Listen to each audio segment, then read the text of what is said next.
La economía circular no es más un estudio de optimización financiera. Quiero que lo tengan claro. Optimización financiera de procesos industriales y que hace un bucle, o sea, se devuelve, que en vez de seguir una línea se devuelve para aprovechar unas salidas, digamos, de un sistema en el cual hay unas entradas, hay un proceso y hay unas salidas, y las salidas que generalmente se llaman residuos o desperdicios vuelven otra vez para ver cómo las aprovechamos. No es más. Pero para aprovecharlas, yo tengo que tener unas condiciones previas. Yo no puedo aprovechar todo lo que me sobra, porque eso requiere muchas cosas, requiere conocimiento.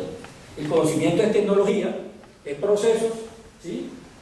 Es muchas cosas. El conocimiento es una suma de varios saberes. Entonces, vamos a primero conocer qué es la economía y cómo es que al final de todo el concepto de la economía aparece la economía circular como una estrategia de optimización financiera, porque la palabra optimización realmente tiene el componente financiero, porque si usted se inventa un modelo para optimizar algo, pero no es rentable, no existe.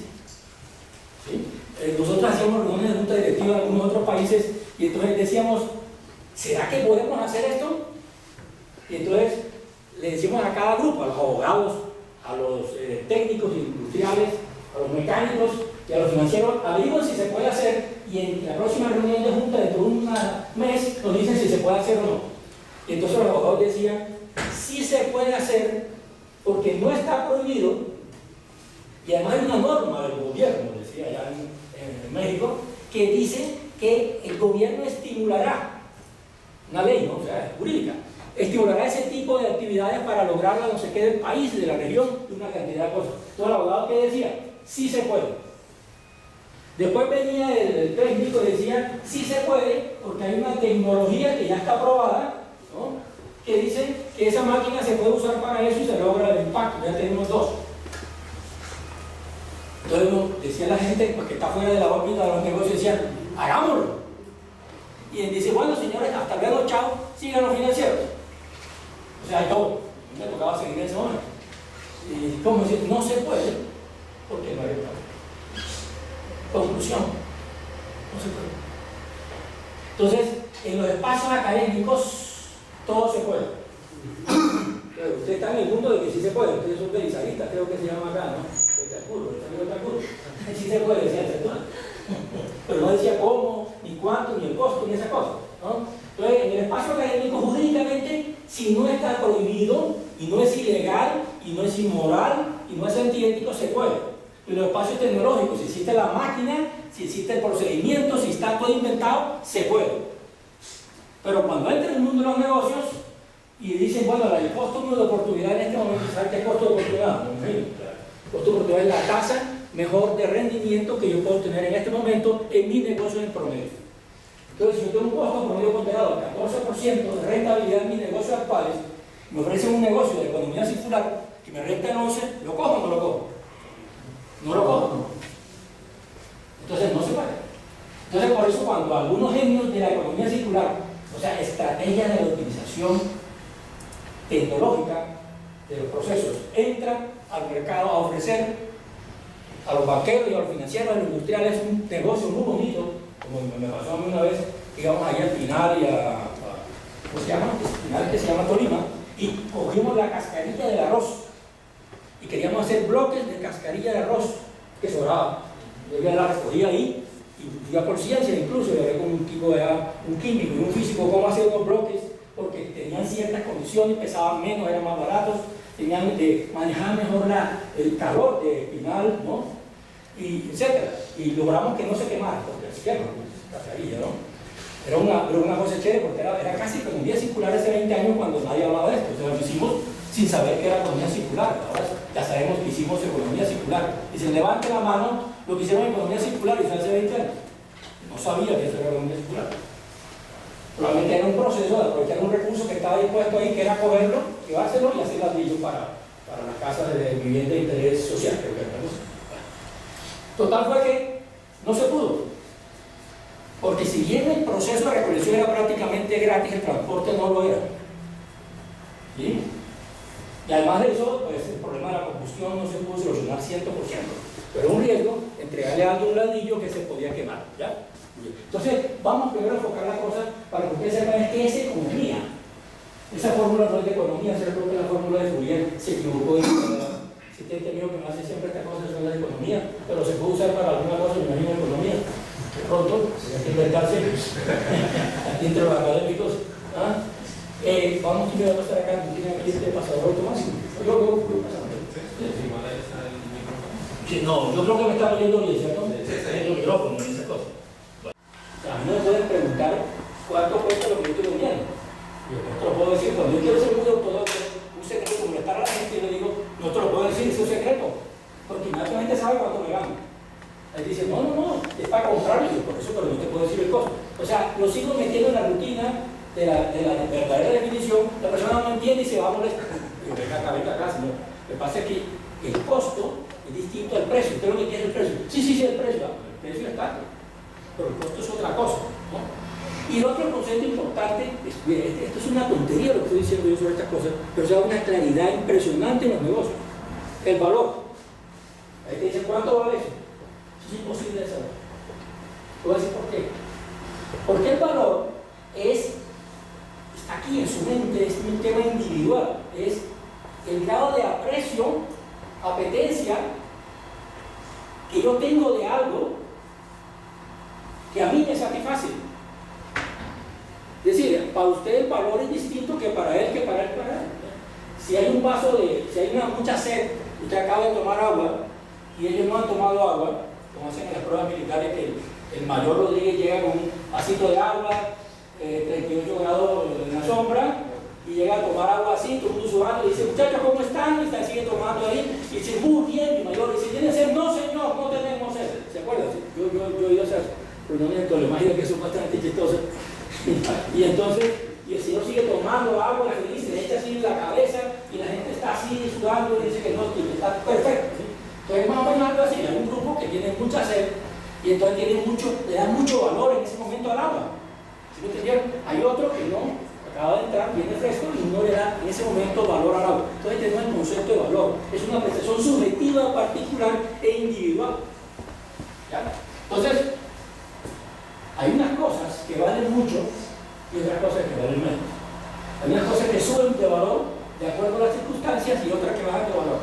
En el año 1960, en su libro de economía, Paul Samuelson puso un ejemplo hermoso del desierto, del tipo que tenía unos 4 días, creo que aguantó un máximo por tomar agua, y llegó al desierto en ese momento y un árabe le dijo, tengo la solución, aquí tengo el agua. Y dice, venga, por favor, y se la vende. Costo-oportunidad, ahí aparece el típico costo-oportunidad. ¿Cuánto vale? Y dice, ¿qué tiene? Y dice, no, pero no tengo nada. Ah, sí, tengo diamantes y se lo cambio. No, pues si vale $1 millón.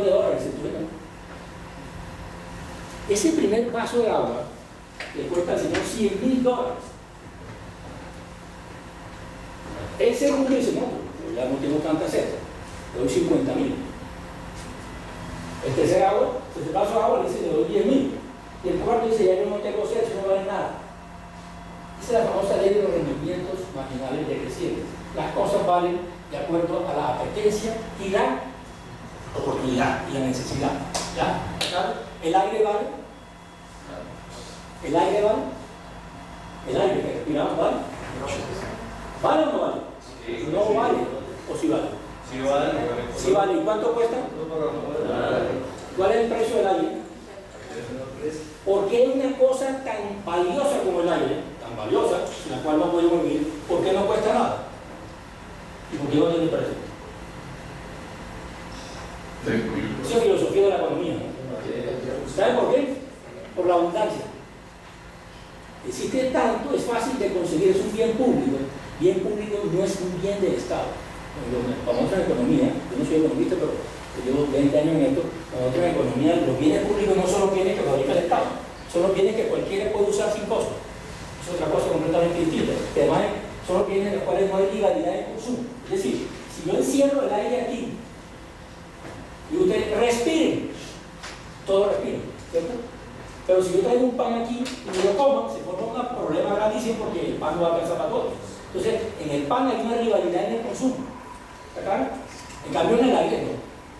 Todos respiramos el mismo aire, nadie pelea con nadie. Dice, de aquí para acá este es mi aire, ¿cierto que no?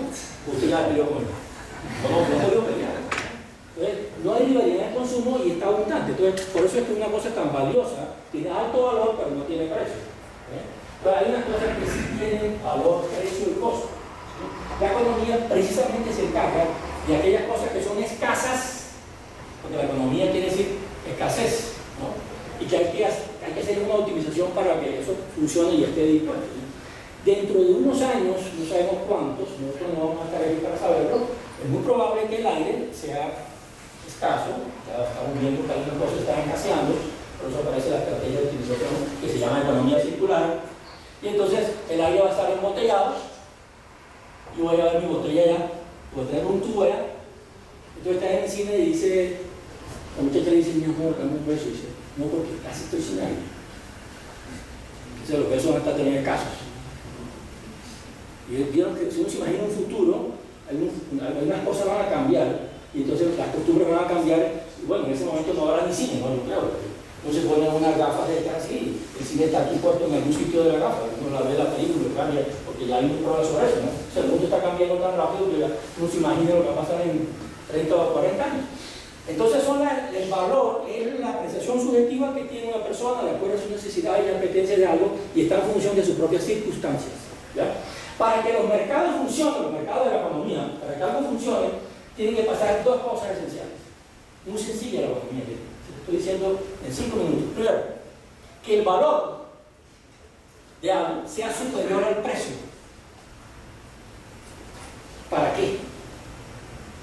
Si yo creo que esa cosa vale 100 y el precio es 80, ¿la compro o no? Sí, claro, la compro. Para mí, yo sería capaz de dar hasta $50,000 por esa botella de agua. Pero el señor que no sabe, acabó de llegar, me la vendió por $1,000. ¿Perdió cuánto? El señor perdió $90,000. Perdió una cantidad de plata. Lo que hacen los estudiosos psicológicos de la economía es tratar de segmentar el mercado. Segmentar el mercado es decir, como usted tiene barba y tiene zapatos elegantes y no sé qué, este señor es capaz de pagar $10,000 por esa cuestión. Entonces vamos a segmentar el mercado, vamos a sacar un agua embotellada color verde blue con un deportista aquí, $5,000 y él la compra. Y a la misma agua en otra botella va a costar menos porque es otro mercado. Segmentar el mercado es la forma como las finanzas, los economistas y todos los industriales hacen que cada uno pague un precio que él considera justo, que para mí me da una ganancia adicional. ¿Está claro? Eso es algo interesantísimo. Matemáticamente aquí en palabras a veces se confunden un poco, pero con números es muy fácil de detectar. ¿Cómo? Si yo hiciera en este momento un ejercicio y dijera, ¿usted cuánto pagaría por tal cosa? Inmediatamente yo diría, aquí hay unos que pagan más. Entonces, a eso les pongo un segmento de un producto especial que es el mismo y les cobro más. Esa es la economía.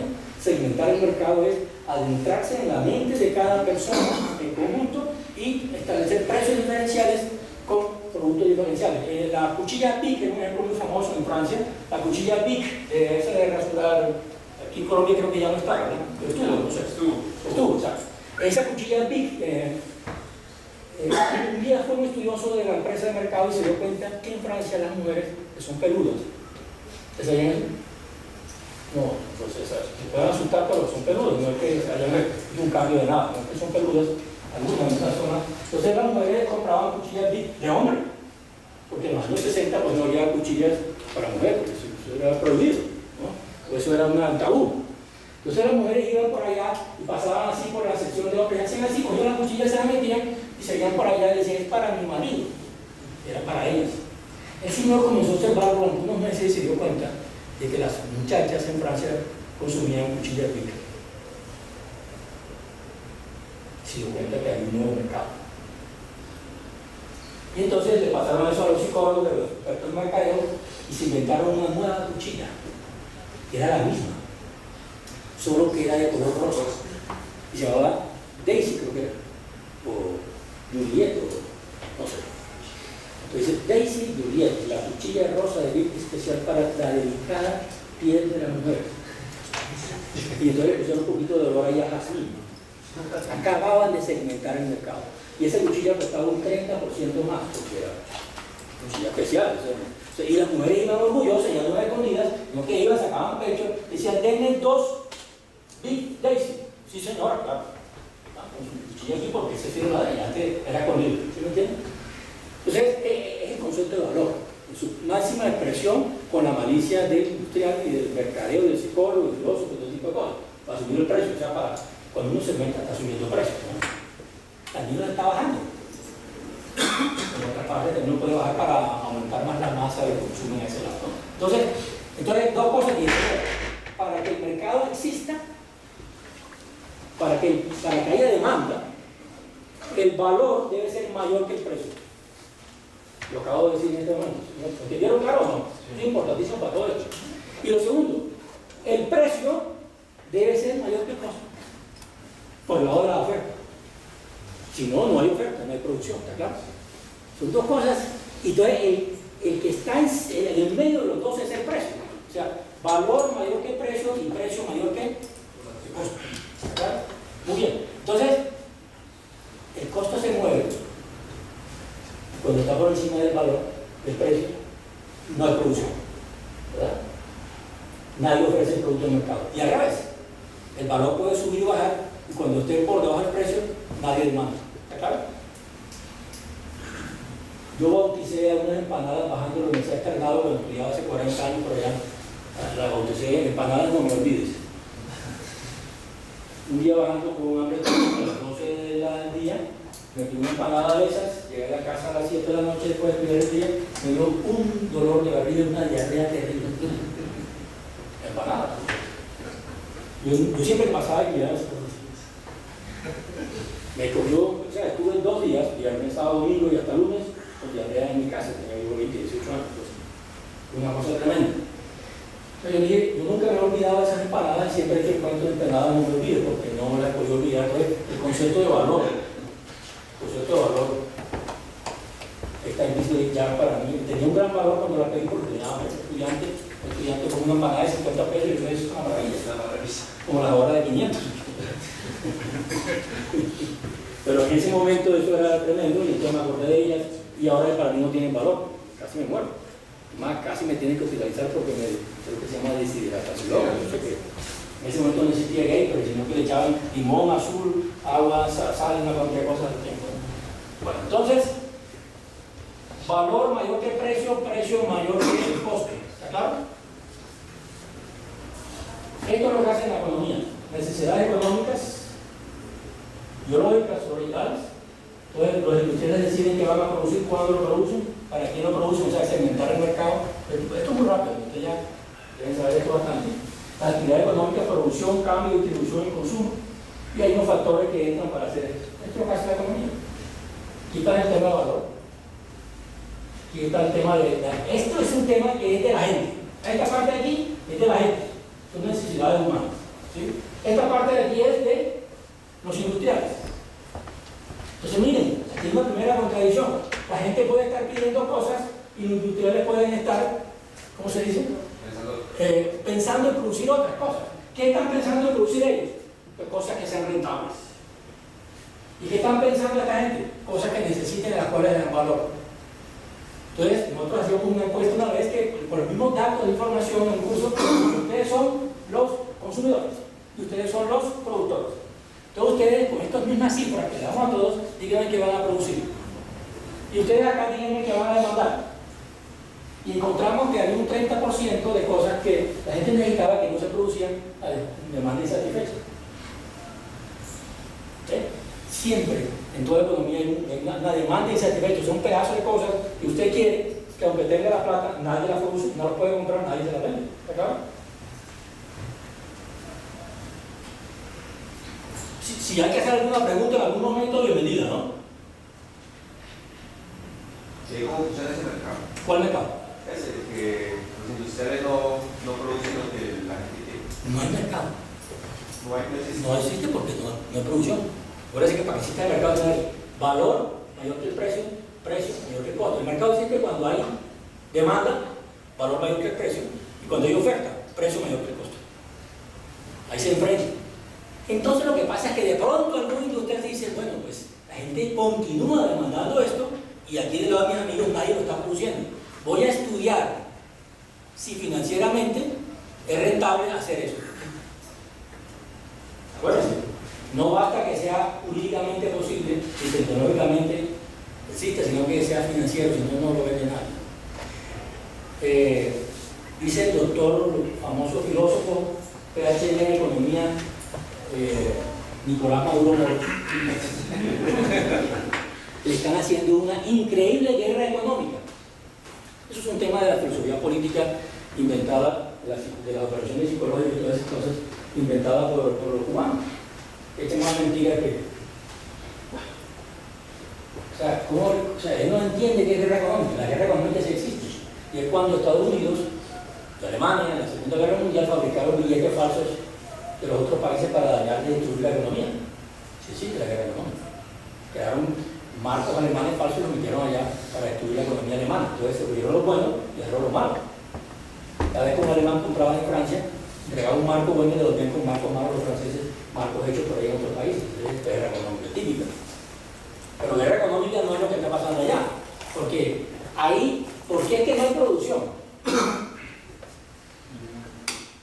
No, pues más sí hay. ¿Por qué? No, pues vamos a ver si es verdad. Sí, claro, sí la teoría, pero debería que ver por si es verdad. Vamos a ver. Creo que todo, allá hay una alta inflación. Y quiere decir que las materias primas te están subiendo permanentemente de precio y te sube el costo de producción, ¿cierto? De ellos poderlo vender a más precios. Y efectivamente también la inflación hace que los precios suban. Lo que pasa es que el mercado es muy caótico y de pronto el gobierno saca una norma que dice en adelante el precio de este tipo de bordado, este tipo de producto, no puede subir de acá. Entonces tú acabas de producir a 1000 y luego te dice que no puede subirlo de 1100. Siento que dentro de un mes ya vale 1700. Entonces se dañó el mercado. O sea, las formas como administran los mercados, como administran la política macroeconómica y la hacienda pública hace que los mercados no existan o que sean muy débiles y los mercados tengan que responder a corto plazo. Es decir, yo ya produzco una cosa hoy, porque les cuento, yo tengo acá unos amigos de Venezuela que eran académicos y de negocios, estaban por ahí invirtiendo en bolsa, por ejemplo, allá para tratar de salvarse con el oro. Y me dicen, mira, ahora es que yo compré algo a la tal hora, me costó, a las 10 de la mañana me costó 3.400 pesos. Dice, no, pues a la tarde a las 5 valía 4.200. 30% en un día. Por eso que hay inflación de 1 millón, de 10.000. O sea, es decir, en un mercado de ese tipo de cosas, el mismo señor Maduro se hizo una cosa que se llama él. Aquí se hizo la guerra económica. Si no tiene idea de hacienda pública, ¿no? Ni de política económica. Entonces el hombre tiene unas necesidades y el hombre tiene unas cosas que son los satisfactores de sus deseos, ya lo vimos. Los satisfactores, miren lo que dice acá, son un constructo social.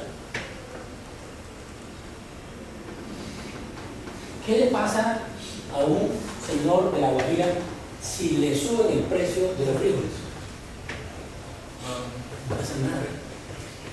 ¿Quién se afecta en Colombia si le suben el precio de los frijoles? Punto. ¿Está claro lo que usted valora?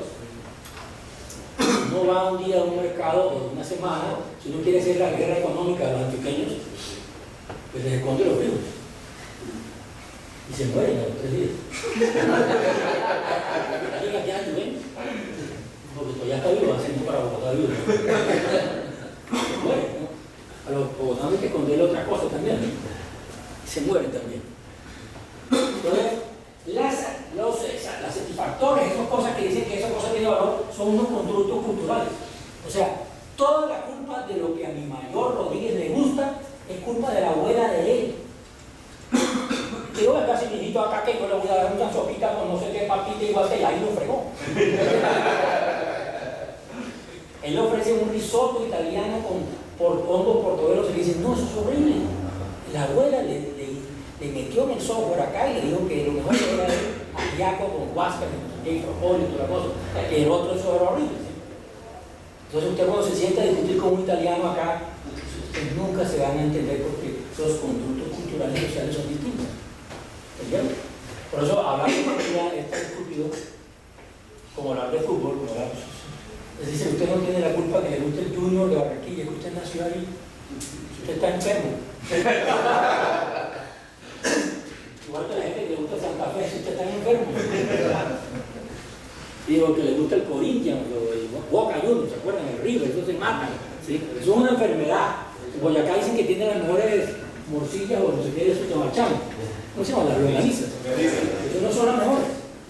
Además que las longanizas no se inventaron su tomarchán, como creen allá, hicieron un libro sobre el invento de las morcillas. La morcilla y la longaniza eso viene de Italia. Longa no en italiano quiere decir largo. Longo. Un solo viajecito a cierta parte de Italia ya descubren que no eran allá, pero no van a ir seguramente. Entonces, ese es el tema de los constructos. Entonces, la forma como cada uno hace sus constructos y la forma como la gente piensa y cómo consume hace que haya diferentes tipos de residuos y de desperdicios, ¿está claro? Miren lo que estoy diciendo ya, hay un paso hacia la economía circular. Estoy hablando desde filosofía de la economía y lo voy bajando enseguida a las costumbres. Porque es que no entramos en un tema académico que es que eso ya después, eso digamos sobre los industriales, que cojan y digan, pero eso nosotros mismos somos culpables de nosotros mismos. Porque nosotros creamos ese invento, es más, nosotros no. Eso se viene formándose hace 300 años por culpa de las abuelas y las tatarabuelas. Que fueron las que le hicieron ustedes el problemita ese que le dije. Entonces, usted come lo que la abuela le ponía ahí porque la mamá estaba trabajando. La maicenita con la no sé qué y tal cosa. Eso es la abuela culpable de todo eso.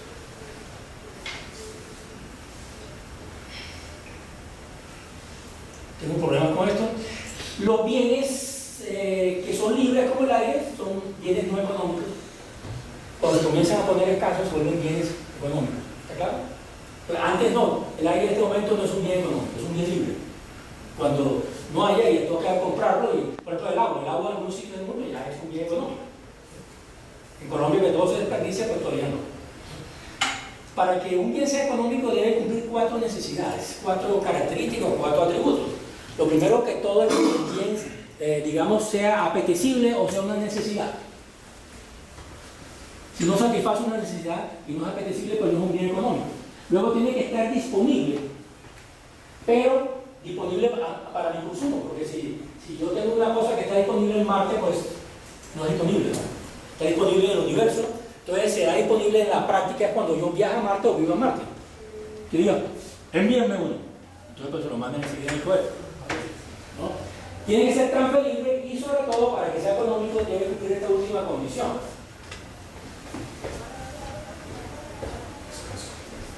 Si un bien me satisface una necesidad, el aire, está disponible el aire, transferible no sé el aire, pero no es el caso, no es el caso. Tiene que cumplir estas 4 características todas, si no, no es un bien económico, ¿verdad? Es otro tipo de bien. Entonces ya hablamos de las personas, ¿sí? Ya hablamos de las personas. Las personas allá afuera hacen todo lo que yo dije para crear el mercado en la mente, ¿no? Pero vamos a hablar de los industriales. ¿Cómo producen los industriales? Ahí, creo que por ahí. Entonces los industriales ven que hay 2 tipos de demandas en ese momento en ese mercado y se me están demandando libros para leer. Claro, somos del posgrado allá de la escuela de posgrado de la Fuerza Aérea. Me demandan libros de la parte de la derecha y también me están demandando cervezas. Entonces, ¿qué produce? ¿Libros o cervezas? Entonces, ¿cómo hace un industrial para saber si produce libros o cervezas? Y eso no tiene que ver tanto con gustos, es cálculos. Primero que todo dice, ¿qué necesito para producir libros? ¿Dónde los consigo? ¿Qué necesito para producir cervezas? ¿Dónde lo consigo? ¿Sí? ¿Cuánto me valen las materias primas para producir libros? ¿Cuánto me vale para producir cervezas? Y entonces, el tipo dice, bueno, yo puedo hacer lo siguiente. Yo puedo, aquí en este punto, mira, en este punto yo produzco 5 libros y 5 cervezas. Eso no es punto de equilibrio, porque tiene el número circular, no tiene nada que ver.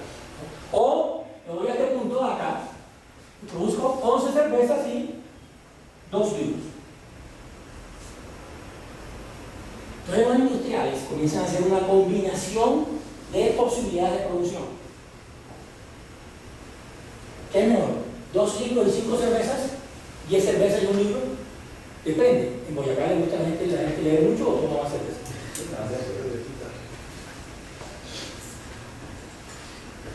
O sea, ya pues los libros se quedan en el estático. ¿Está claro? O sea, esto tiene que ver, ¿por qué? Por los constructos sociales sobre la cerveza, ¿no es cierto? Creo que los de Boyacá toman tanta cerveza casi como en Alemania, como en algunos sitios de Alemania. Entonces, comienza la industria a sacar cálculos matemáticos, pero esos cálculos además están en el mercado, ¿no?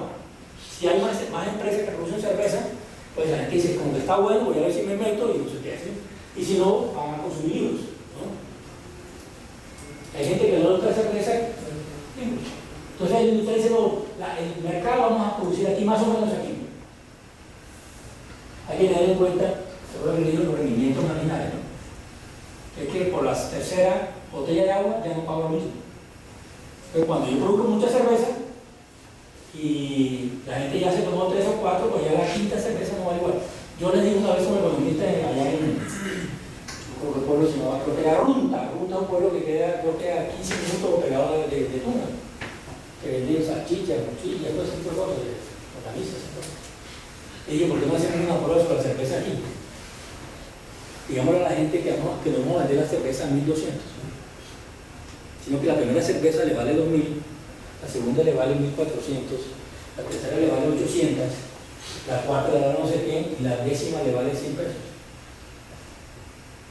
¿Y eso para qué? Para probar cómo es la teoría de los rendimientos marginales decrecientes aquí en Boyacá, donde toman mucha cerveza.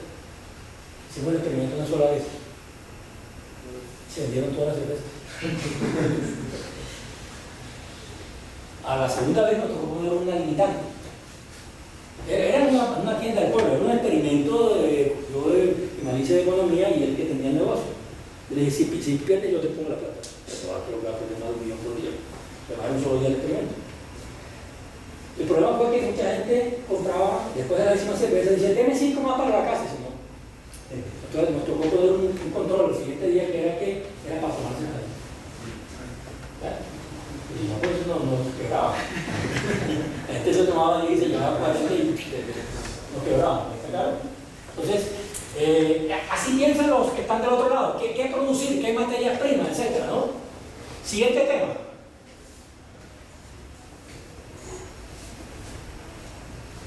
La combinación de los recursos.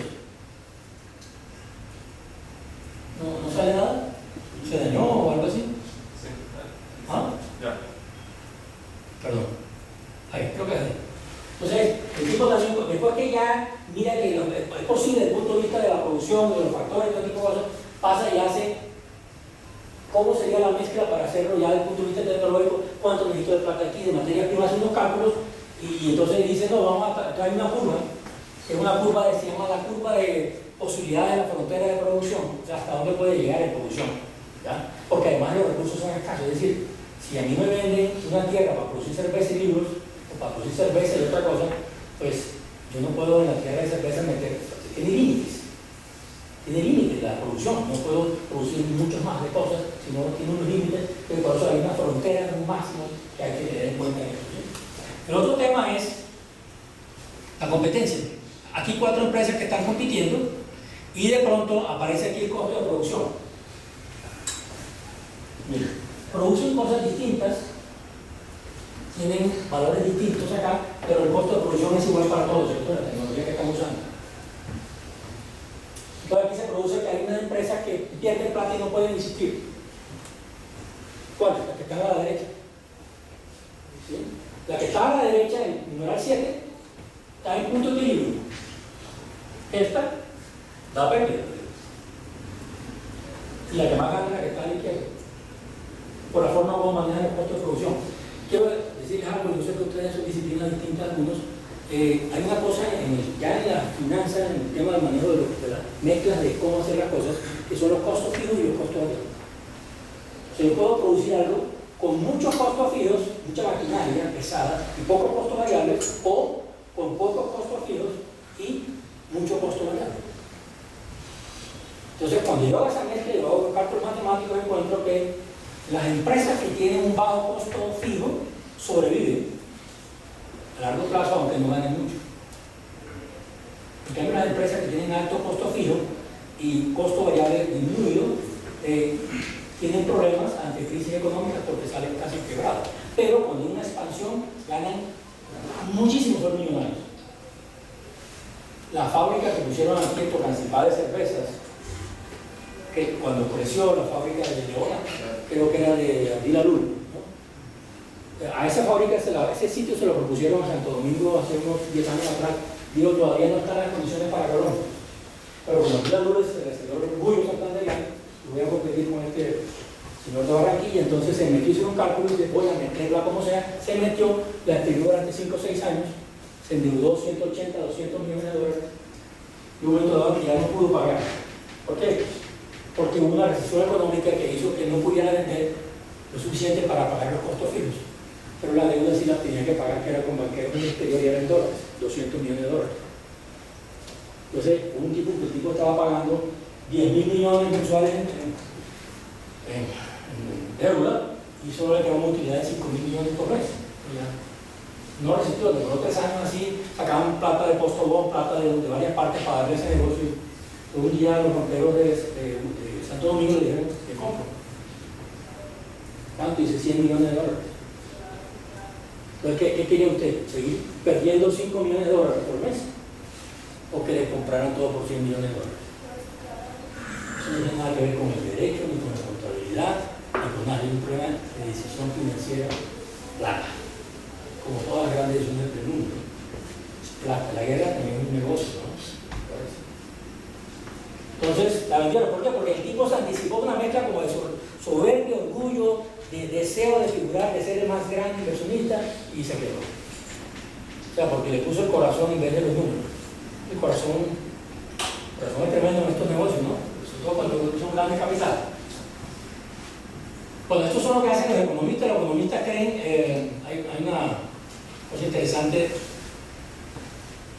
de economía, es que los economistas creen que todo se puede hacer, ¿no? Lo que pasa es que cada cosa para hacerla tiene condiciones distintas para hacerla, ¿sí? Y los economistas dan una definición de 3 cosas. Y el primero que hay que hacer, él define la palabra con lo cual se expresa en el concepto de la función de utilidad. Como usted diga, un economista que calcule la utilidad. ¿La utilidad qué es? La utilidad es la felicidad, la utilidad. La rentabilidad es utilidad. El confort es utilidad. Es decir, todo lo que produzca mi placer o beneficio particular se llama la utilidad. Cuando un economista habla de bienes útiles, no está hablando de que ustedes lo están utilizando, sino que producen felicidad, producen rendimiento, rentabilidad o confort o placer. Y pueden hacer una función de utilidad para, por ejemplo, el amor. Es más, yo tengo un artículo que dice microeconomía del amor. Sería bueno que ustedes se lo pasaron bien para que se rieran. Como economista aborda los temas del amor. Con base en ese artículo, yo me inventé un modelo matemático hace unos 20 años que se llamó Modelo Matemático de Riesgos e Incertidumbre para la Selección de un Cónyuge. Un cónyuge. Incluía certificaciones de calidad y todo. Con pruebas de esfuerzo y todo. Yo tenía todo. Y además había ponderación y valores, y había riesgo, y había información. Como un mercado. Todo, había todo. Este es un resumen interesante porque es que, a ver, la economía tiene dos espacios acá arriba, normativa y positiva. Normativa, yo doy una frase impresionante que dice, ay, estos economistas de Colombia nos quieren el país hundido. ¿Y cuál economista? ¿Cuál de los economistas me tiene el país hundido? Cuéntame. No, que sacaron una ley. Los economistas hacen leyes. ¿Quiénes hacen la ley? ¿Quiénes hacen en el Congreso? Todos se llaman políticos, pero ahí hay médicos, senadores, de todo, y además toda la ideología. Los economistas no hacen leyes. Los economistas no dirigen al país salvo que estén de presidente de una compañía, ¿está claro? Entonces esa frase es como decir que no, que estos médicos me están matando a la gente porque hay dengue. Los médicos producen el dengue. La Aedes aegypti, que ahora está de moda otra vez en Colombia, es un tema de médicos. El médico es la solución. Los economistas lo que hacen es que estudian y dan soluciones. Pero ¿quién toma decisiones? La política. ¿Está claro? La política es culpable de todo. Pero cuando uno va a la guerra no la hacen los generales. La guerra la hacen los políticos. ¿Sí me entiendes? Yo hice una frase una vez en Tolemaida ante un curso de ascenso que invitaron a generales o coroneles. Yo dije: los militares hacen la guerra. Esa frase ahí fue el inicio de la conferencia que hice sobre geoestrategia. La gente se levantó y dijo: sí, los militares hacen la guerra y que no sé qué. Y no, señores, los militares no hacen la guerra, los militares van a la guerra. Los que hacen la guerra son los políticos. ¿Está claro? Los militares no hacen la guerra, van a la guerra, es distinto, completamente distinto, ¿no? Entonces, ¿qué pasa lo mismo? Que los economistas hacen estudios, recomiendan cosas, eso se llama economía normativa. Señala la importancia de los preceptos éticos y los valores de la justicia, dicen cómo es que debe ser todo en materia económica. Eso es lo que dicen los economistas, cómo es que deben ser las cosas. Pero ¿qué hacen los políticos? Deciden unas cosas que de pronto les convienen a unos amigos de ellos, grupos de administrativo acá. Y del otro lado hay otro tipo de economía, que es la economía positiva, que estudia el comportamiento de lo que realmente está pasando en temas económicos. Entonces hay economía normativa y economía positiva, ¿verdad? Y el lado arriba. Y aquí hay economía macro, que es la economía como un todo orgánico, la política macroeconómica, y por aquí hay la economía micro, que es de las personas y los negocios. Decisiones de personas y los negocios. Yo puse estas dos cosas aquí, porque en la mezcla de todo eso, eso es lo que yo hago. Yo hago un seguimiento a las cifras económicas de lo que está pasando en Colombia a nivel macro. Se llama, es positivo porque es lo que está pasando y a nivel macro. Yo hago un seguimiento a las cifras. Y al otro nivel, estudio en el micro como estudio de racionalidad de la acción económica. O sea, yo miro cómo la gente debe decidir para que le vaya bien los negocios, y mis asesorías son sobre eso. Haga esto así porque así le da bien. O sea, es micro, es empresa y es el deber ser. De estas dos, nunca trabajo, por si me lleguen a guardar. Esa era para que ustedes entendieran la diferencia de lo normativo, positivo, etc. ¿Sí? Vamos a pasar aquí. Hay un tema interesante que es el tema de fallos de mercado. No sé quién ha oído aquí la palabra fallo de mercado. ¿Qué es un fallo de mercado? En economía circular hay que hablar de fallo de mercado todo el tiempo. ¿Qué es un fallo de mercado? ¿Nadie sabe qué es un fallo de mercado? ¿Nunca han oído esa palabra? Las condiciones cambian. ¿Qué condiciones? Las condiciones por las cuales hizo el plan de negocio para poder hacer la venta o no venta de una clase de producto de una empresa X. ¿Condiciones de qué? Condiciones externas, el contexto en el cual se diseñó el plan de negocio. No es un concepto, el fallo de mercado no es un concepto tan abajo, a nivel táctico, como usted lo está diciendo, un concepto a nivel alto, a nivel macro. El fallo de mercado es cuando los economistas, pero estamos en el análisis económico, creemos como aquí ustedes lo han captado ya, alguien lo dijo, yo pregunto, pero ¿qué pasa si yo quiero demandar y no me produce? Precisamente, señor, eso es un fallo de mercado. La economía supone que si las cosas valen, ¿sí?, y que si las cosas la gente las quiere comprar, alguien debe producirlas para vendérselas. ¿Sí me entendieron? Entonces, sí, ¿por qué? Porque dice que los mercados tienden a la perfección. Si usted en algún rincón de Colombia demanda un servicio, alguien está dispuesto a llevárselo si lo paga. ¿Sí me entendieron? Entonces, por ejemplo, yo asesoro al presidente y a la junta directiva de una EPS que creo que es la más grande de Colombia. No digo nombre porque es publicidad. Entonces, tenemos una población de cerca de 64.000 personas en toda la economía, en toda la geografía colombiana, que están ubicadas en sitios donde no hay quien los atienda, pero son nuestra población. Es un fallo de mercado. Entonces, si una persona está haciendo su enferma, tengo que hacer una coordinación para llevarlo a un pueblo que queda a 40 minutos a que lo atienda. Cuando la cosa no es grave, el costo de desplazamiento es un fallo de mercado. Porque pues si yo cojo un bus y voy ahí, pues ahí me atienden enseguida, estoy en Bogotá, ¿cierto? Entonces, cuando la cosa no es grave, la persona coge un burrito carrito, una lancha, un carro de que venden de un pueblo y otro, se montan el carro, llegan y lo atienden allá. ¿Y quién paga ese desplazamiento? La persona. ¿Sí? Pero cuando la cosa es muy grave, hay que hacer una contratación de una ambulancia medicalizada, 220.000 la hora, o de un helicóptero o de una avioneta para trasladarlo desde Santa no sé qué, de Guairá por allá, ¿sí? Yo así del Guaidó, pero no es del Guairá. De Cartagena del Chairá. Casi digo del Guaidó.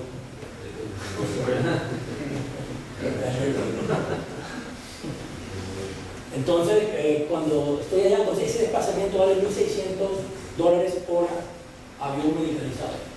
Me lo dijo hace unos días el presidente de la empresa Sarpa, que es una empresa de aviones medicalizados de Colombia, que queda allá en Catán. Entonces, mira la diferencia. Entonces, hay un fallo de mercado cuando en un sitio hay demanda, hay necesidades y no se puede satisfacer. Entonces, hay una cantidad de pueblos de Colombia de menores a 3.000 o 4.000 habitantes que solo hay un pequeño impuesto que se llama impuesto de salud o algo así, ¿no? Que no puede atender sino que, sí, límpiale la saca y mándalo para allá, que eso es un impacto. O sea, no puede hacer nada. O póngale una inyección para que no le duela mientras se muere. No hay nada más que hacer. Entonces, eso es un fallo de mercado. Entonces, aquí puso un caso de cuando yo era el vicepresidente financiero del Banco Agrario. Otro ejemplo con Boyacá. Boyacá tiene una particularidad increíble. Hay 122 municipios en Boyacá. Eso es costosísimo para Colombia y para ellos mismos. O sea, hay unos municipios en Colombia que son 7 veces más grandes que algunos de Boyacá en tamaño y todo. Tiene un solo alcalde. Entonces, cuando hay muchos municipios, el costo de la gestión pública es carísimo. Ni siquiera estoy hablando de corrupción, solamente el costo. Entonces, yo propuse en Boyacá, una vez en el Consejo Regional del Departamento de la Asamblea, por supuesto, me sacaron a borrazos. Pero como yo soy analista económico, entonces yo hago análisis. O sea, yo no estoy decidiendo que lo haga, sino digo, yo haría esto, ¿no? Y yo que habría que cerrar, hay 121 municipios que habría que cerrar la mitad y quedarse con 60 para ahorrarse unos 190.000 millones de pesos anuales que se gastarían en escuelas, en educación, en salud y que permitirían que Boyacá en 5 años estuviera en un top de no sé qué, porque 190.000 por 5 da 1 billón. No, por supuesto, todo el mundo que estaba en la reunión era de Boyacá en Tucumán, por supuesto, yo estaba ahí en la boca del lobo y me sacaron a borrazos. ¿Sí? Claro, además había dos políticos que estuvieron bravísimos. No conmigo, sino con mis ideas, porque es lo que era así, ¿no? ¿Por qué? Pues ellos tenían como fortín político con sus compadres allá. Entonces, pero que nos daban los votos, ¿no? Entonces, realmente en Colombia, la administración pública en algunos departamentos como Santander, Tuna, Cundinamarca, que tienen 116 municipios, si no estoy mal, y Pasto y toda la cosa es mala porque tienen muchísimos municipios que hay un sobrecosto de más alcaldes, más consejos, más secretarios de Hacienda para manejar 4 pesos. Porque son pobres. Es un sobrecosto, pero nadie va a dejar porque, como dicen allá en Tuna, cada loro en su cada cacique quiere tener su cogido de mano.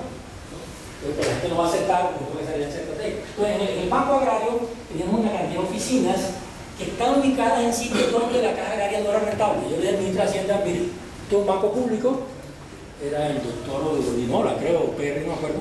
Y yo, aquí en un estudio que acabo de hacer hace unos días, que la oficina de la caja agraria no deben estar aquí porque no son rentables. Solamente es presencia del Estado, además con un problema. Nosotros inventamos que el alcalde, para que yo garantizara que estuviera ahí mi oficina, me tenía que regalar el arriendo o prestar la oficina mediante un contrato público que se llama de comodato, que se traduce como préstamo de uso gratuito. Es la única manera que funciona. Entonces, muchos alcaldes, para que yo diga, alcalde, en 2 meses me llevo la oficina a la calle. No, todo el mundo va a la calle. No puedo pagar arriendo, no puedo pagar servicio, me sale muy costoso, la oficina no da. Pierdo 1.000 millones al año, no puedo, y yo iba a cerrar 150 oficinas, ahorrarme 69.000 millones de pesos al año, con lo cual la caja agraria en 2 años salía del problema de la quiebra. ¿Vieron? Hay soluciones hay. Así que los políticos no se atreven. Yo tengo una cosa que se llama el costo político. El costo político es que los que votan por él tan rápido. Eso es todo. Yo pienso que en Colombia debería haber menos política y más finanzas. El país estaría mejor, ¿no? Pero bueno. Entonces, pues no se pudo, cuando utilizaron 30, entonces 30, ¿cuáles? A los que tenían los políticos más pendejos que menos brillan, porque es otra cosa. ¿Cierto que sí? Yo sí la pensé con una inquietud, una deficiencia en la infraestructura logística aeroportuaria. ¿Es una falla en el mercado? Sí, de alguna manera sí. Sí te puede mostrar que hay demanda. ¿Y las condiciones meteorológicas? Eso es una falla en el mercado. Una falla del clima. Bueno, tampoco son fallas, porque el clima no piensa, no decide. El clima es el clima. Un factor externo, es un riesgo, pero no es una falla. Es diferente riesgo a falla. Claro. Hoy en día, por ejemplo, la tecnología digital provee muchos servicios y de pronto las condiciones meteorológicas para un ejercicio, un transporte aéreo, yo lo puedo planear con suma antelación, inclusive una semana antes, un mes antes. Sí. Yo tengo un ejercicio ahí de riesgo estratégico, pero no es el caso aquí, que voy a presentarlo el martes en la especie que asesora a nivel de la alta dirección. Y es sobre un hermoso viaje que le ofrecieron a una gente en un barco, un crucero con una niña de Aloha, Hawái y todo eso, y le fue una catástrofe. Toda la previsión estaba, pero entonces el riesgo estratégico es algo que tiene un alto impacto, que tiene una baja probabilidad de ocurrencia, pero eso debe ocurrir. ¿Y cuando ocurre? Se muere. Eso es riesgo estratégico. O sea, es estratégico porque destruye la estrategia, destruye todo. Bueno, entonces el fallo de mercado, entonces, en este caso el fallo de mercado aquí era que pues, no era negocio. Entonces el alcalde me dijo, sí, doctor, véngase acá. Yo fui y hablé con los alcaldes, entonces me dijeron, al lado de la alcaldía, me dieron una oficina. No me la cobraban, me pagaban los servicios de la alcaldía, era una oficina tan grande como este salón. En esos pueblos el palacio municipal es grande, ¿no? Aunque el pueblo sea pequeño y es un edificio importante. Entonces la oficina era grande y me pagaban todo muy bien. Pero entonces quedaba la alcaldía, ¿cómo se llama? La oficina de la Caja de estación de policía, la estación de no sé quién, tal cosa. Y entonces alguna cosa que llamaban los tatucos. Hacían así. ¡Bum!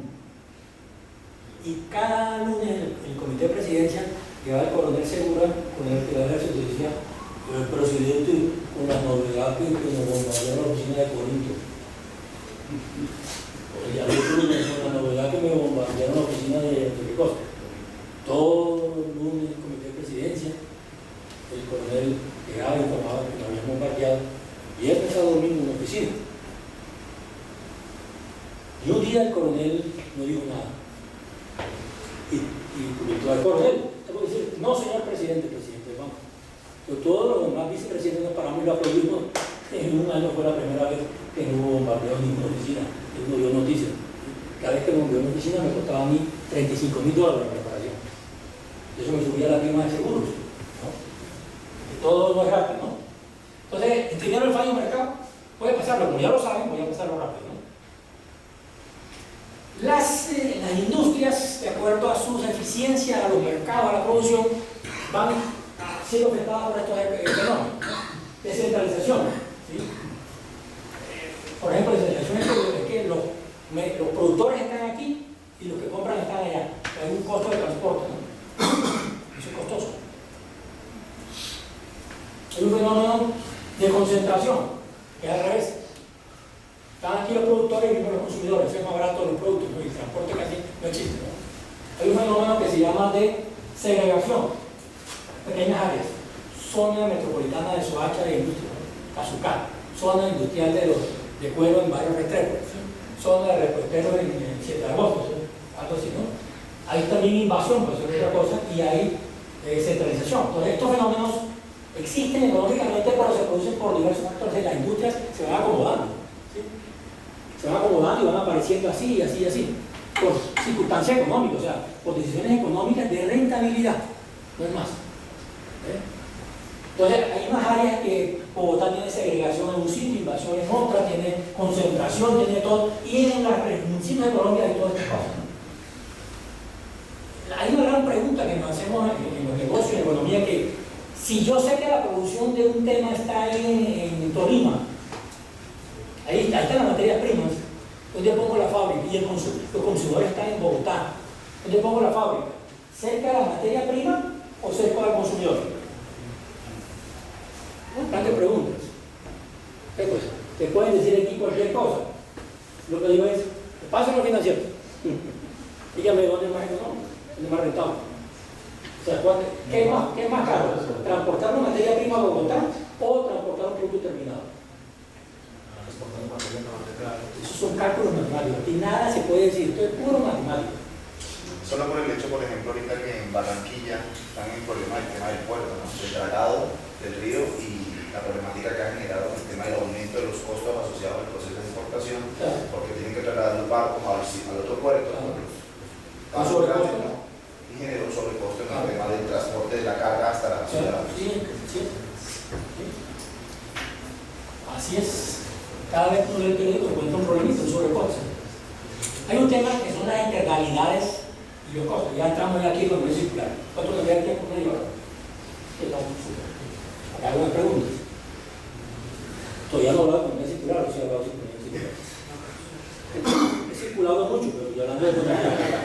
Pero no he hablado de economía circular. ¿Alguien sabe qué son las externalidades? Bueno, ese es otro concepto muy importante en economía. En economía hay unos conceptos que si uno no sabe, jamás hará un buen análisis. Uno es el concepto de valor, precio y costo. El otro es el concepto de los incentivos económicos. Y el otro es el concepto de los óptimos y el concepto de externalidades. Los fallos mercados. Si usted sabe los 5, los entiende y los mete en el análisis. Por mucho que usted no sea economista, la gente le cree o puede decir, no, es que yo por ahí hice unos estudios de economía y le cree. Resulta que cuando usted hace cualquier cosa en economía, y esto ya es economía circular, ya es cosa, cuando usted hace una producción, al lado de la producción suceden cosas porque usted está actuando. Si usted va a hacer una producción de ladrillos y llega a un sitio de Bogotá, en Huasca, a hacer una fábrica de ladrillos, los ladrillos producen en la zona alta. Hay unas cosas de las que producen son buenas, otras son malas. Buena, pues genera empleo, le pagan impuestos, la gente ya no trabaja en Bogotá y se ahorra el costo de transporte, una cantidad de cosas. Usted genera un fondo de empleados y le presta a la gente para que compre casas. Usted fabrica ahí ladrillos para las casas de los propios de Huasca y todo el precio se le baja y tiene casas bonitas a precios parecidos o menores.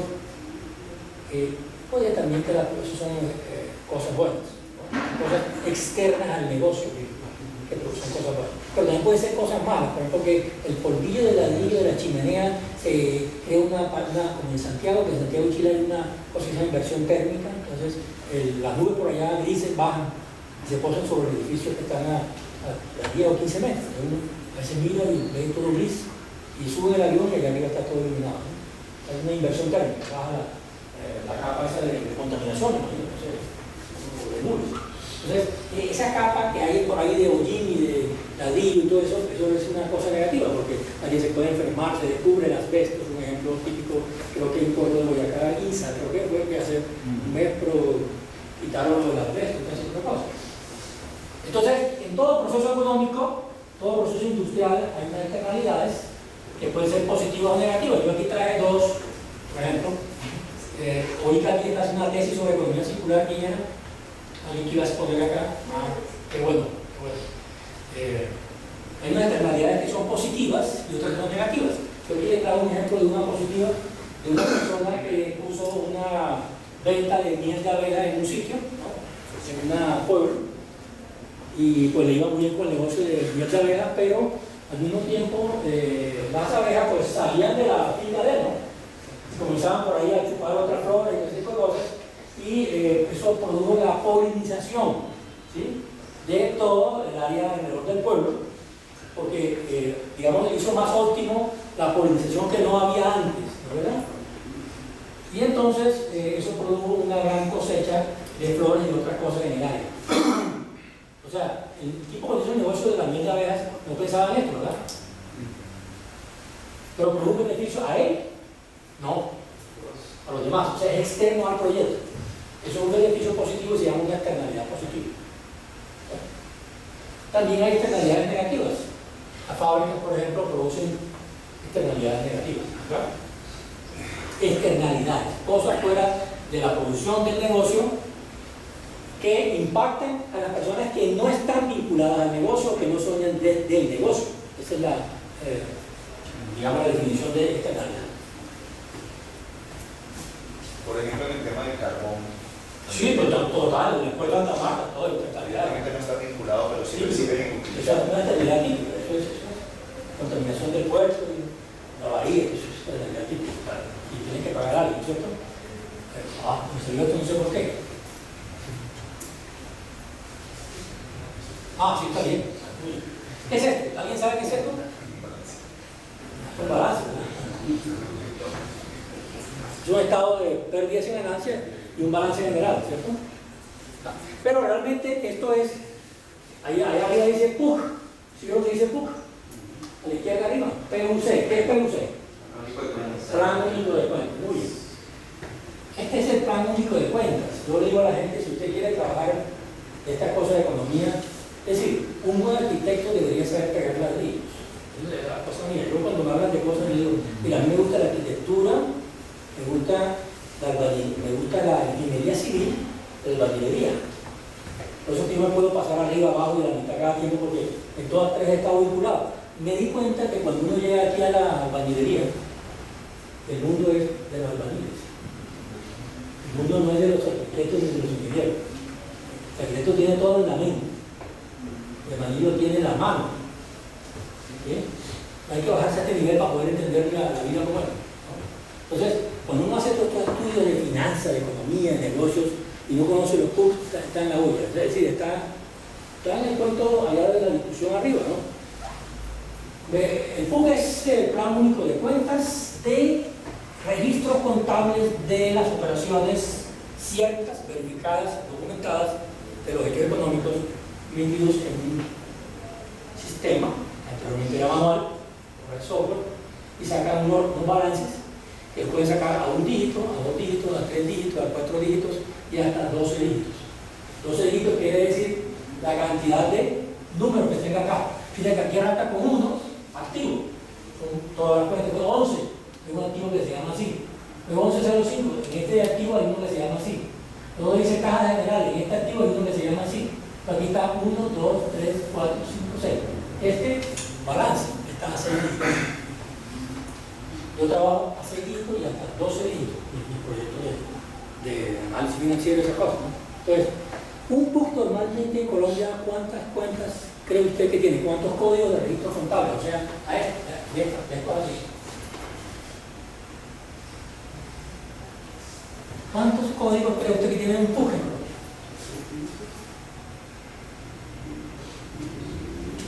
¿Cuántos códigos tiene un PUC en Colombia? Se tienen entre, lo voy a decir porque es un tema, si usted no lo trabaja, pues no lo sabe. Tienen entre 2.800 y 5.300 códigos o registros contables distintos. Eso es peor que un pronóstico meteorológico, ¿no? Eso hay de todo, ¿no? Aquí está este es otro tipo de contabilidad, porque lo que estoy encontrando es para el sector privado, este es público, ¿no? Hay entre 2.800 cuentas distintas, para que usted mire cuáles sirven, y 5.000 y pico. Un PUC. Pero además de eso, ¿cuántos PUC hay en Colombia? 15 PUC distintos. Cada superintendencia tiene un PUC distinto. ¿Por qué? Porque el negocio de transporte, a eso, ustedes saben bien, ¿la Marina es igual que la Fuerza Aérea? Porque el negocio de transporte, la superintendencia de transportes, es diferente al negocio de salud, la superintendencia de salud, es diferente al negocio de banco, superintendencia financiera, ¿sí? Es diferente a los negocios de industria, superintendencia de comercio, etc. Entonces, cada superintendencia controla un grupo de empresas y cada empresa, por sus objetivos de negocios, tiene una diversa cuenta que manejar. Entonces, hay 14 o 15 PUC económicos. Y además está el PUC de las entidades públicas, que además tiene diferencias. Es una empresa totalmente pública del Estado, es distinto, y si es una empresa como Ecopetrol, que es sociedad industrial y comercial del Estado, es distinto. Al final tenemos 15, 16, 18 PUC. Entonces, hay muchos PUC en Colombia y además hay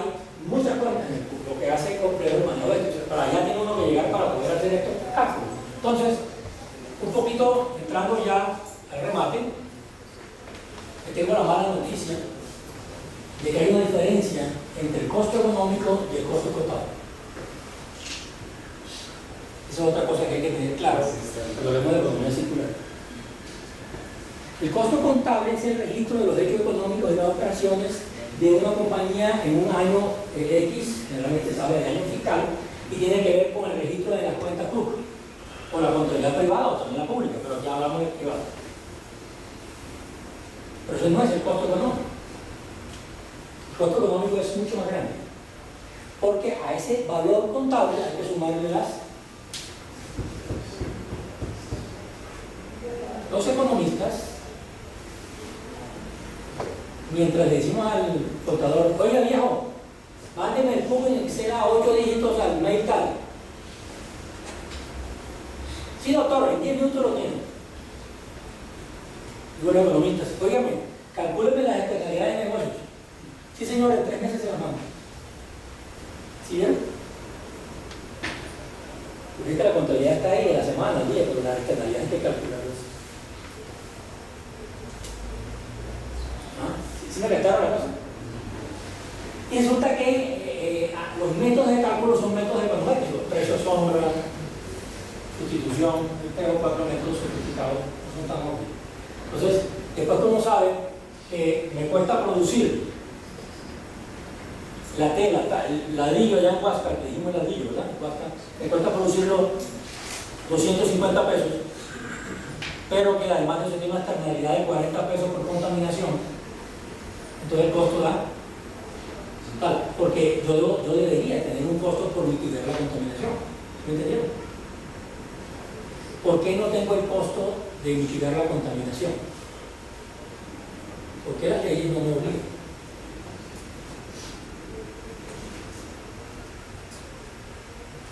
¿Verdad? En algunos países civilizados, estoy hablando de Colombia,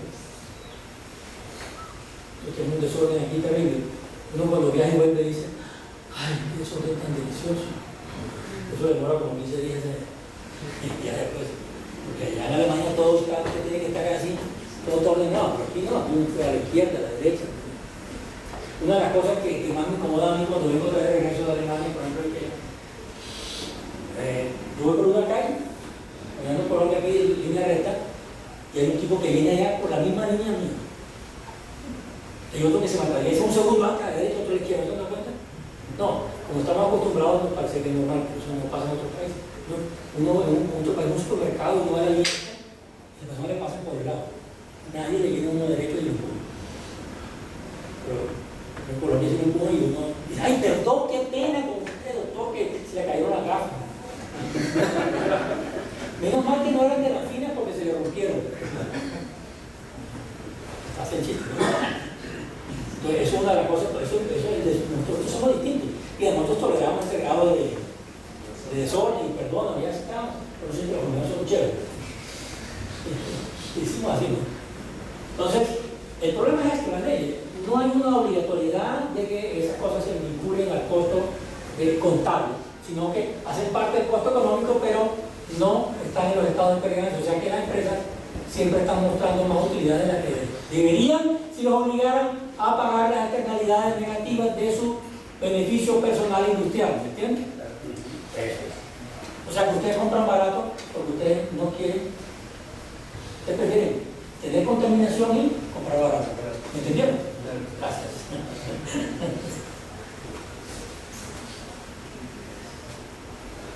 Tres cosas importantes aquí es que en todo proceso de producción, en todo proceso de transformación industrial, que es el título de la conferencia, hay tres elementos que hay que tener en cuenta. Uno es que hay un costo contable que sí está registrado. ¿Está claro? El otro tema es que hay unas externalidades que no están calculadas, ¿cierto? Y hay unos desperdicios. En el costo contable que está registrado está la externalidad que no está calculada ni puesta en el balance porque no me obligan. En la que me obligan, pues sí me toca, ¿no? Dice, tiene que hacer un plan de anticontaminación porque usted por esa producción de ladrillos tiene fregado su hacha. Entonces lo obligan, el tipo tiene que poner la chimenea, es un costo, inversión, que tiene que poner para poder atacar. Entonces, la externalidad ya está metida. En algunos pedacitos de industria en Colombia está metida, en otros no. Y además de eso, hay unos residuos de desperdicios. Entonces, de estas tres, ¿cuáles se conocen? Nada más. Y aquí hay otra cosa interesante que son ideas para que hagan trabajo de economía circular, y es que la externalidad es un costo escondido, pero los residuos de desperdicio pueden ser una utilidad escondida.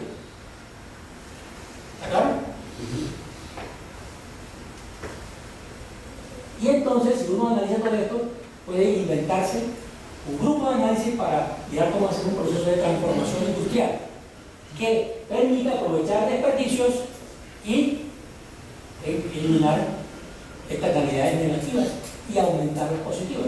Por ejemplo, si yo tengo una industria de miel, yo le puedo decir, déjenme por favor poner en ese municipio una industria de miel. Y señor alcalde, por favor, bájeme los impuestos y yo le garantizo a usted que se le va a aumentar las cosechas. ¿Qué tal esa idea? ¿La metaron? Claro. Ahí está. Yo le garantizo que aumenten las cosechas, la gente va a estar más contenta y usted va a bajar los impuestos. Pero como la gente no entiende externalidades, no le pueden picar el alcalde así. La mala alcalde tampoco entiende. Debieron invitar a esta conferencia, de pronto daría mejor negocio con su gente, ¿no? Pero bueno. Entonces, esto es un costo que no hemos metido acá y esto es una utilidad que no hemos podido todavía encontrar para poder hacer un proceso de transformación industrial. Les recuerdo la definición que di de economía circular. La economía circular no es más que un proceso de optimización financiera del proceso de transformación industrial, que se llama economía circular para, como decir, para venderlo, ¿no? Yo tengo una amiga que se llama Linda Gutiérrez, pero es fea.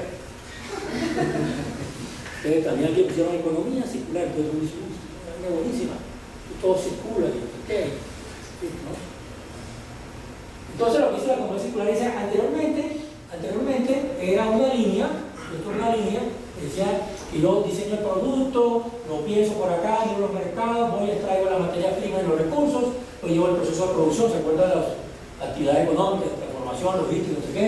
Hago la distribución del producto, el consumo, y pues yo lo recibo y digo, que lo recojan ahí lo de la basura cero, se acabó, no, ¿sí? Pero ahora cambió, entonces le decimos eso, oigan, mira, después del consumo, puede utilizar algunas cosas, lo recicla, lo produce, lo puede distribuir así, entonces ya no es una línea, sino que es un bucle, ¿no? O sea, economía circular, estrategia de optimización financiera del proceso de transformación industrial a través del aprovechamiento de desperdicios y residuos. Recuerden, la ley siempre dice que sí se puede. La tecnología, de acuerdo a su avance, dicen también que sí se podría, pero los financieros decimos no es rentable, o sea, no se hizo. O sea que si ustedes realmente quieren hacer economía, si quieren leer economía circular, sacar documentos de economía circular, ustedes solamente pueden llegar a esta tecnología, porque jurídicamente se puede y tecnológicamente se puede. Pero cuando ustedes sean industriales, ahí sí es la verdadera economía circular, es rentabilidad. Si no es rentable, no hay economía circular.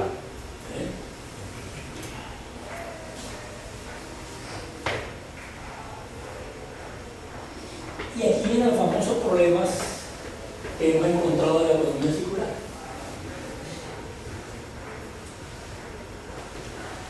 Imagínense que hemos encontrado un producto maravilloso para comer. Ya existe la tecnología, ya existe legalmente posible y además es rentable. Es un producto para comer que es como una arepa de altísimo valor nutritivo, que es a partir de papel higiénico reciclado. ¿Cómo le parece? ¿Qué diría usted? Tiene todas las proteínas, es una cosa buenísima. ¿Qué opinan? No, porque sí, bueno y barato. El valor es más alto que el precio. ¿Por qué no? Papel higiénico reciclado, o sea, ¿economía circular? ¿Sí, economía circular? Claro. Y además jurídicamente se puede, hay la tecnología para hacer reciclamiento, los carbones se convierten otra vez en proteínas, se vuelven a nacer, y además de eso, buen precio. Vale el 50% de una arepa santandereana de ceniza. Entonces, uno de los primeros choques que tenemos nosotros en la economía circular es la aceptación del consumidor. A mí cuando me dicen de dónde sacaron eso, ya me hago la arepita acá en mi abuelita, ¿cierto? No me lanzo eso. Entonces, residuos. Ubicación, tipo y costo. ¿Dónde están? ¿Cuánto me vale sacarlo de allá? Por ejemplo, a mí la cascarilla de arroz no me costaba nada. No me costaba ya nada, ya la zona de purificación torrina, de todos los tipos de arroz. Y desperdicio, lo mismo. ¿Dónde están? ¿Cuánto me cuesta el transporte? ¿Tecnología? ¿Ya existe la tecnología para hacer ese proceso de transformación industrial? ¿O todavía no existe la tecnología? La tecnología, ¿qué tipo de cosas me resuelve? Y inversión, ¿cuánto me cuesta la tecnología? Y el payback, o sea, es el número de años en el cual la inversión me regresa el retorno de la inversión, payback. ¿Eso existe con producto primario o con producto secundario? ¿Genera valor? ¿La tecnología es dura o es suave? Entonces, aquí hay varias cosas. Una, si la tecnología existe para poder hacer la transformación industrial y producir una estrategia de optimización de la economía circular, si el producto resultante es atractivo o no en términos de condiciones, precios, calidad y todo, y lo que resuelve el valor. Porque yo pienso que en este tema no se puede decir ni que sí ni que no, porque es optimización. El problema es que ustedes, después que logran optimizar, se encuentran con la barrera cultural del consumidor. Lo que acaba de hacer, no quiere arepas de alto valor nutritivo para atletas, productos de lo que ya sabemos. O sea, que ya sí le causa incomodidad. O dice, si usted va a comer comida china, ni se le ocurra ir a conversar con el cocinero adentro de la cocina. Es un chiste porque hay una gente que los chinos le estaban quitando un negocio y se inventaron eso. Imagínate qué competencia de leal. Entonces, ese es un tema fuerte en esto. La aceptación del consumidor, la tecnología apropiada y si va a entrar como producto primario de producción. O sea que todos estos modelos requieren mucho matemática al final de todo.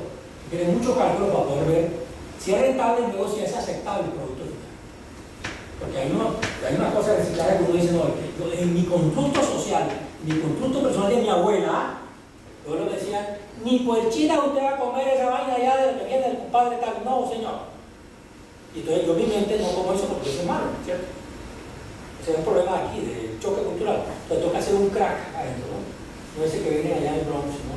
Un crack ese que se rompe, ¿no? Para poder abrir aquí la mente, claro, entonces la abre, pero de otra manera. Y poder decir, bueno, vamos a probar a ver, porque si yo a veces le ofrezco ciertas comidas a ciertas personas y dicen, no, eso no me gusta a mí. ¿Lo ha probado? No sabe. Prueba. Es más, haga esa prueba también en los programas gringos que le ponen una vez y dicen, ¿cuál le gusta más? Uno se pone la venda, Pepsi-Cola, Coca-Cola, no sé qué, o la otra cosa, y la gente dice esto. Dice, cuando uno le quitan los paradigmas, que es eso precisamente, uno comienza a conocer el mundo como el mundo es. No como me lo han fabricado a mí, mis abuelos, mis amigos y mis experiencias. ¿Sí? Ustedes han fabricado un mundo, sus abuelos, sus amigos y sus experiencias, y usted cree que el mundo es eso y el mundo es otro. Pero usted tiene un pedacito del mundo apropiado a usted en su mente, ahí, ¿ya? Y ese es su mercado. Lo que usted compra es producto de sus apropiaciones del mundo. ¿Claro? Entonces, y aquí viene otro tema que son esto es un estudio de algo analítico, esto para hacer una cosa como un preproyecto, de la preevaluación de inversión, este tipo de cosas. Pero viene la decisión. Entonces la industria dice, bueno, eso ¿en qué impacta mis objetivos empresariales meterme yo dentro de ese tema? Diciendo que eso puede ser responsabilidad social corporativa, ¿sí? Una cosa muy hermosa que hacemos los financieros y los empresarios, el management. Yo estudié administración de empresas, eso es en mi campo, y entonces, y hablamos también de los stakeholders, no sé qué cosa, y toda una teoría, y entonces lo hacemos, siempre lo hacemos además.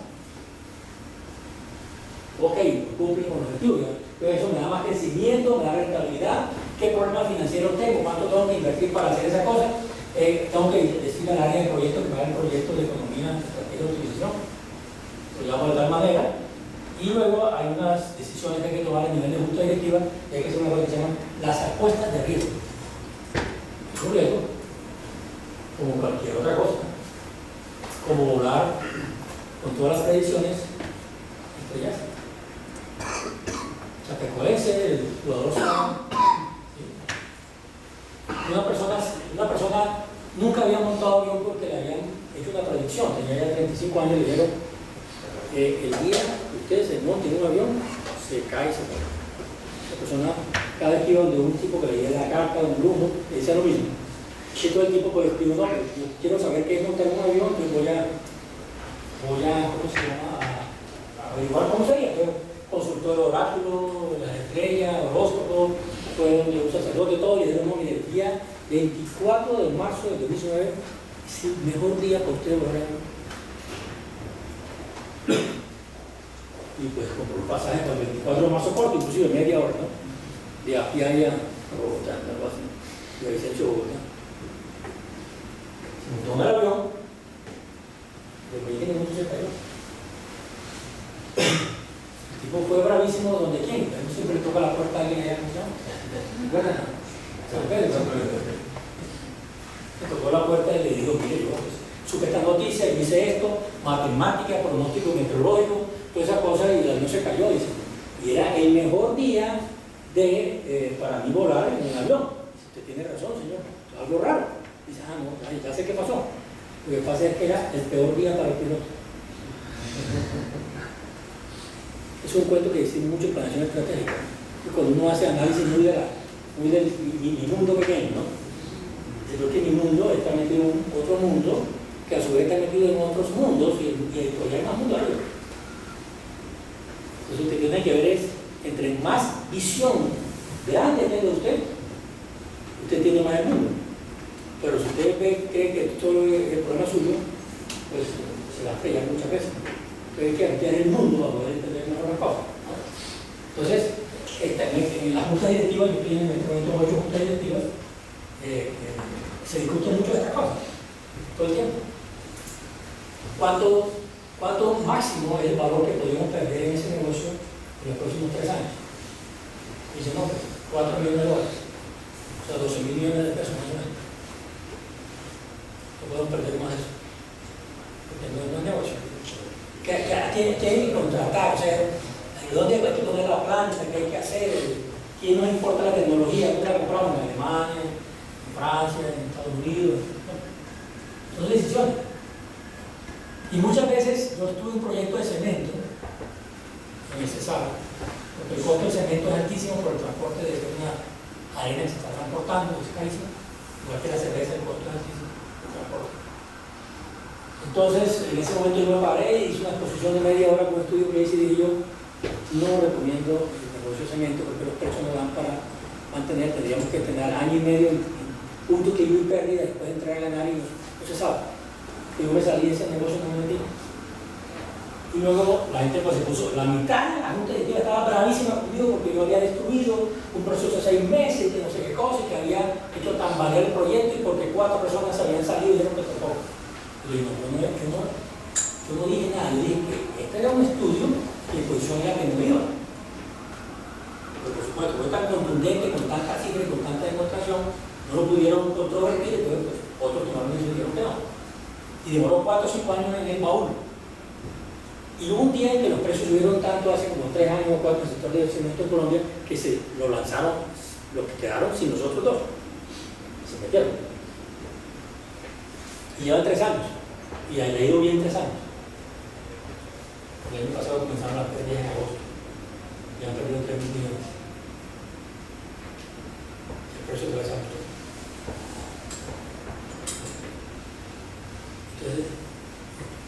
Y entonces ahora la gente pone un estudio, ¿no? Aquí está el estudio del señor Jorge Gracia, aquí está. Yo se lo dije a ustedes, que es que ustedes... Ya fue que tenga de más afuera. Eso. No me metí, por supuesto. Yo lo vi gozar hace 2 años de la parte y pronto y ahora están muy mal. Bueno, nos han dicho a veces, nos dicen que hagamos cálculo de todo esto. Y es un ejemplo que me hizo Javier, hace un presidente de una empresa, tenía esta evolución de activos, ingresos, costos, desperdicios de residuos. Y entonces, pues, la pregunta es cómo hacemos para aprovechar estos desperdicios y si son residuos, serán rentables al que lo compra, cuánto van a recogerlo, todo tipo de cosas. Aquí mira. Entonces yo pedí un análisis del costo de la operación de ellos, miré cuál es el porcentaje de desperdicios, porcentaje de residuos y sumé desperdicios sobre residuos y daba 10.000 millones, ¿no?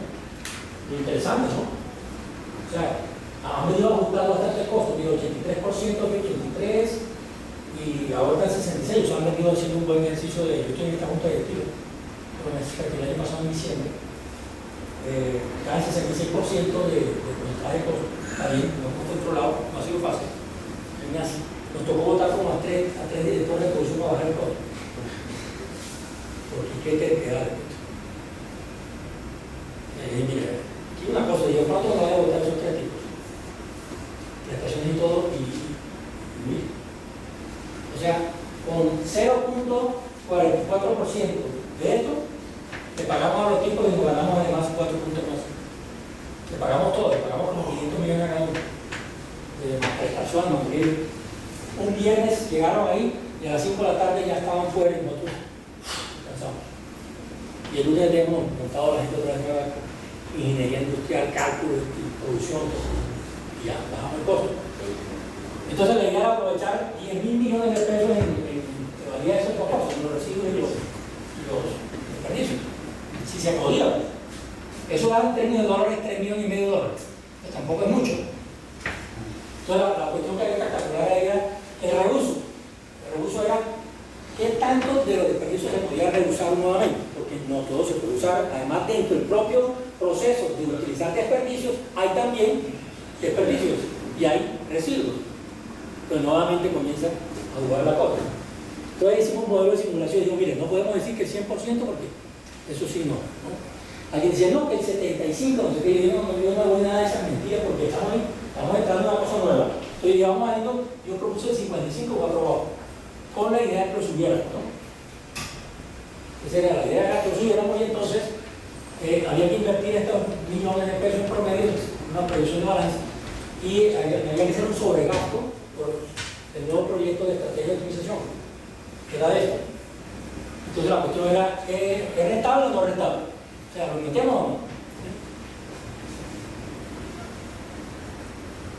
Entonces aquí calculamos el gasto que había que meter de nuevo, o sea, la plata que había que gastarse para aprovechar un material. Entonces, ¿qué tanto se podía aprovechar el material? Entonces, es una división de el gasto sobre el valor optimizado, digamos, el porcentaje.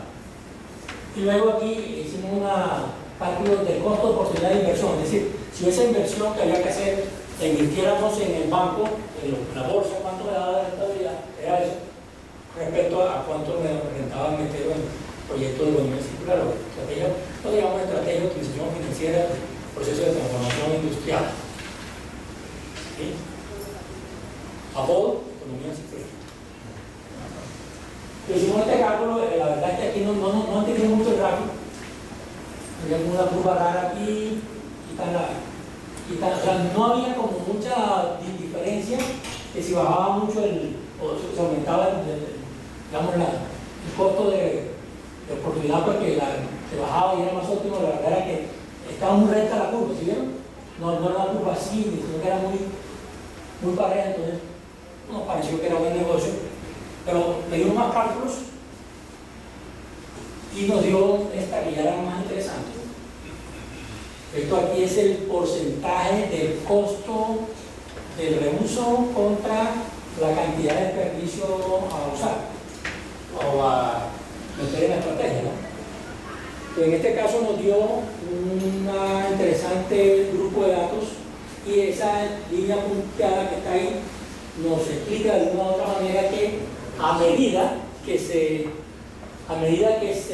aumenta la cantidad de materia prima a usar, o sea, a reutilizar, ¿sí?, baja un poco el costo de producción, el costo de reuso, digamos, ¿sí?, lo cual sí era ya una buena medida, ¿no?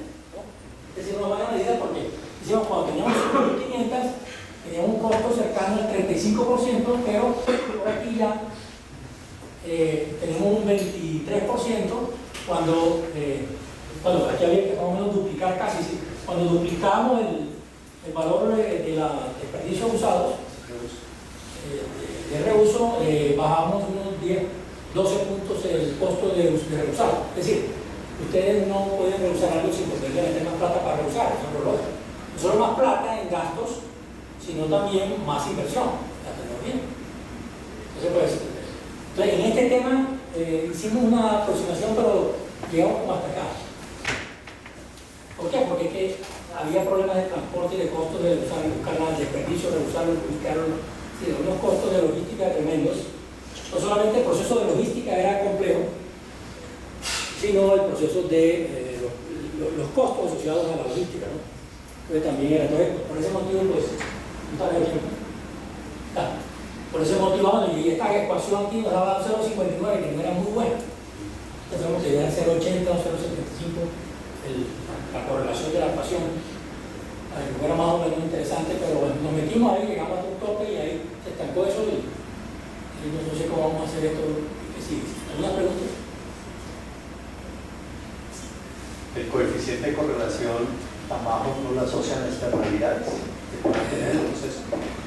No, porque el proceso no tiene externalidades, ¿no? El dato es el mismo. El dato es el mismo proceso de la transformación, o sea que no hay nada por fuera. Entonces, este proceso realmente lo hicimos como exploratorio, por la verdad. No fue un proceso así muy fuerte, pero es decir, el gerente decía, oiga, que pasa el tipo de la economía circular ahí a la junta directiva, le damos 10 minutos. Uy, no alcanzo, tiene 5 entonces. Como la militar, ¿cierto? ¿Te fue militar o qué? Pues. Sí, hablan sabroso, ¿no? Y entonces le daban 5, el tipo se gastaba los 10. No, pero lo que pasa es que la semana pasada, por ejemplo, cuando fuimos a recoger el desperdicio ya, encontramos que no había 60 toneladas, sino solamente 25. Entonces tuvimos que esperar 3 días con el camión ahí a que se llenara no sé qué. ¿Y usted qué hizo en esos días? No, pues me tocó alquilar una habitación ahí donde una amiga mía, y entonces me quedé en la casa de ella y no será que usted va cuando le faltan 3 días para darse el camión para quedarse donde la amiga. Dije yo, no se le ocurre, no, ni escenario posible, ¿no? Se va 3 días antes para acá con la amiga. Y por eso el camión fue 3 días más. Quería llegar 2 horas antes para que vaya, ¿no? O sea, así. Haga lo último, por favor, ahí que aparece. ¿Tiene un clic al último? Sí, la última. ¿Qué otra pregunta hay? Bien, sé que también es parte de las economías circulares, pero en sus palabras nos podrías explicar cuál es la diferencia entre inflación y deflación. Inflación y deflación. La inflación es el crecimiento generalizado de precios en una economía. La diferencia es generalizada. Es decir, que todos los precios están creciendo todo el tiempo. Y la deflación es que los precios no crecen, sino que se supone que cuando los precios bajan es porque hay una sobreproducción. Pero a veces sucede un fenómeno bastante extraño y muy fuerte en la economía, que es que no hay sobreproducción que haga que los precios bajen, sino que la producción también se baja o se estanca. Pues se llama estanflación. Una contradicción, porque hay estancamiento de producción con inflación. Yo creo que Venezuela tiene estanflación. ¿Qué otra pregunta hay? Bueno, ¿les gustó todo? ¿O quedaron muy confundidos? Bueno, muchas gracias, muy amables. Gracias.